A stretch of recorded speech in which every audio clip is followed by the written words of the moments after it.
Local students are looking past tomorrow's walkout. A group of them are organizing a rally for later this month called March for Our Lives. Chris Jackman joins us live with that story. Chris? That's right, Ton and Natalie. That march is scheduled to take place next Saturday. Now, the young woman we spoke with tonight is helping to organize the march, and she says that she just couldn't sit back and watch and wait for another tragedy to unfold. I think the first thought that went through my head was like, oh my God, again? For 16-year-old Louise Olivier, the images of students her age fleeing their classrooms after the deadly shooting in Parkland, Florida, hit close to her heart. As teenagers, we're often very cognizant of the political environment. We follow the news, we know what's going on. But because we can't vote, we often don't feel like we can do anything. Despite the sadness, the rise in student activism spurred this Ben Franklin High School junior to take action.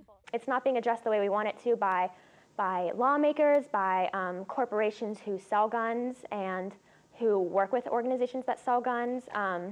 So we really just want to make our voice heard. Olivier and her close friends are planning a student-led march on the 24th called March for Our Lives. They plan on marching from Washington Square Park in the Marigny to Duncan Plaza near City Hall. In addition to mass shootings, they also want to address the violence taking place in New Orleans. New Orleans has so much gun violence, so much compared to the rest of Louisiana, the rest of the country. We believe that with this same movement, we can also address the violence in New Orleans. We need help. They're also getting support from another community group. Tonight, Moms Demand Action held their meeting, passing out gun locks, wristbands, and T-shirts. And next Saturday, they plan on standing side by side with Olivier and her peers. They are writing these statements and demands that you're like, all right, these kids have got it. It's very impressive. I think that makes sense because they're the ones who've really been shining a light on the issue in a way that other people haven't been able to over the last several weeks. All of these tragic events, we don't want to see that anymore.